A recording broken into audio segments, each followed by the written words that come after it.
Good morning বন্ধুরা, রাধে রাধে সবাইকে। কেমন আছো তোমরা সবাই? আশা করছি সবাই খুব ভালো আছো। আমরাও ভালো আছি মোটামুটি। তো দেখো, আমি রাতে ভিজিয়ে রেখেছিলাম, রাতে সেদ্ধ করে রেখেছিলাম আলু, ডিম, ফুলকপি, আলু কেটে রেখেছি।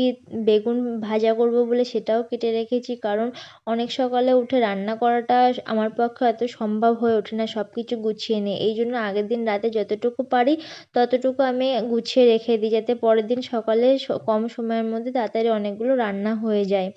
তো এই জন্য আমি কেটে রেখেছি সব।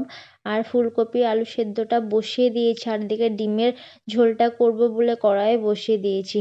আর আমি অল্প মশলা তো আমি শিলেই বাটি, মিক্সিতে আর বাটি না। এই জন্য লঙ্কা আর আদাটা শিলে আমি বেটে নেব। আর তার আগে ডিম আর আলুটা ভেজে নেব। ও আমাকে বলল যে আজকে পেঁয়াজ রসুন দিয়ে ডিমের কারি করবে না, আর আমি কম মশলায় খাবো, একটু অসুবিধা হচ্ছে, তার জন্য একটু অ্যাসিডিটি হচ্ছে, পেটে ব্যথা হচ্ছে, তুমি বেশি মশলা দিয়ে করো না। এই জন্য আমি পাতলা একটা ডিমের ঝোল করব, কোনো বেশি মশলা দেব না, আদা জিরে লঙ্কা টমেটো দিয়েই করব, ব্যাস। আর এই জন্য আমি আলুটা আর ডিমটা ভেজে নিচ্ছি। আর আমি দেখো অনেক সকালে উঠেছি, জানো তো, 6টার সময় উঠেছি। উঠে তারপর মাম্মামকে খাইয়েছি, খাইয়ে নিজে ফ্রেশ হয়ে জামা কাপড় ছেড়ে মুখ হাত ধুয়ে তারপর আমি রান্না বসাতে এসেছি। তখন 7টা বেজে গেছিলো অলরেডি। তো কি করব বলো, 8:30টার মধ্যে 15টার মধ্যে ও চলে যায় ডিউটিতে। তো তার মধ্যে আমাকে সব রান্না করে সারতে হয়। এইটুখানি সময়ের মধ্যে বলো কি করে করি। এই জন্য, আর আমার তো আর কেউ নেই যে আমাকে সে হেল্প করবে। ও উঠে 7:30টার সময় উঠে শুধু মাম্মামের জামা কাপড়গুলো ও ধুয়ে দেয়, কারণ আমি যদি সকালবেলায় ওটা ধুই না, আর তাহলে মাম্মামের ঠান্ডা লেগে যায় আমার থেকে। এই জন্য আমি আর ধুই না। ওই জন্য দেখো ওই ওর জামা কাপড় ধোয় প্রতিদিন। আর ও ধুতে ধুতে না ওরও ঠান্ডা লেগে গেছে, আর ওর ঠান্ডাটা ছাড়েই না, কারণ রোজ এরকম করে তো সকালবেলা উঠে ঠান্ডা জলে জামা কাপড় ধোয়া। আর অনেকগুলো জামা কাপড় তো না শুকালে মাম্মাম পরবে কি, সেই জন্য সকালবেলায় অর্ধেক কটা ধোয়া হয়। আর স্নানের আগে যেই জামাগুলো বেঁচে যায় সেগুলো আবার পরে আমি ধুই বেলার সময়, তখন অসুবিধা হয় না। তো কি করব, দুজনকে একটু অ্যাডজাস্ট করে চলতে হচ্ছে, আর কিছু করার নেই। ও অবশ্য কিছু আমাকে কখনো বলে না, যে ও আমাকে নিজে থেকেই বলে যে তোমার করতে হবে না, তুমি সব রেখে দেবে, আমি এখন এসে করছি, আবার ডিউটি থেকে যখন আসবো তখন আবার করে দেবো। আমি ভাবি যে না, ও এত কিছু করবে, ওরও কষ্ট হয়ে যায়, যে এই জন্য মাম্মাম যখন যখন ঘুমায় তখন সময় পেলে আমি বাদবাকি কাজগুলো করে নিই। তারপর ঘর মোছা থাকে, বলো একটা সংসারে কতটা কাজ থাকে সেটা একটা মেয়েই জানে।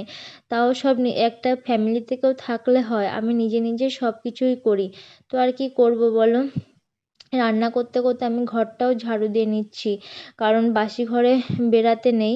এই জন্য আমি যতই যা হোক না কেন আমি ওকে ঘর ঝাড় না দিয়ে আমি ওকে বেরাতে দিই না, লেট হয় হোক। তো দেখো, কথা বলতে বলতে আমার ডিমের পাতলা ঝোলটা হয়ে গেল। আর এদিকে আমি ধনেপাতা দিয়ে নামিয়ে নেব। তারপর ও বলছে আমার টাইম হয়ে গেছে, যা হয়েছে আমাকে খেতে দাও। আমি তো শুধু ডিমের ঝোল দিয়ে ওকে ভাত বেড়ে দিয়েছি, ও খেয়ে নিচ্ছে।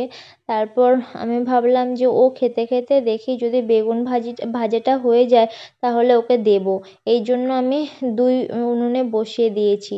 একপাশে বেগুন ভাজি করছি, আর অন্য পাশে ফুলকপি আলু ভাজাটা বসিয়ে দিয়েছি, যে তাড়াতাড়ি যদি হয়। অন্তত ফুলকপি ভাজাটা জানি হবে না, শুধু বেগুন ভাজাটা যদি হয় তাহলে ওকে দিয়ে দেবো। তো এই জন্য তো ও আস্তে আস্তে ওই জন্য খাচ্ছিল। আর ও তাড়াহুড়ো করেও খেতে পারে না, তাহলে ওই জন্য ভেবেছি যে যদি বেগুন ভাজাটা হয়ে যায়। তো আস্তে আস্তে রান্না করছি, ওইদিকে মাম্মামও ঘুমাচ্ছে। এই জন্য আমি আর ওকে ডিস্টার্ব করছি না, কারণ একটু শব্দ পেলেই না সকালবেলা উঠে পড়বে। আর এখন একটু যা ঘুমাচ্ছে, ও হয়তো অনেকটা বোঝে যে মাম্মাম একা একা সব পারবে না। তো দেখো আমার বেগুন ভাজাটা হয়ে গেছে, আমি ওকে দিয়ে দিলাম। আর আজকে রান্না আজকে দেখে নাও, ভাত হয়েছে, ফুলকপি আলু ভাজা, বেগুন ভাজা আর ডিমের ঝোল। তারপর ও চলে গেল।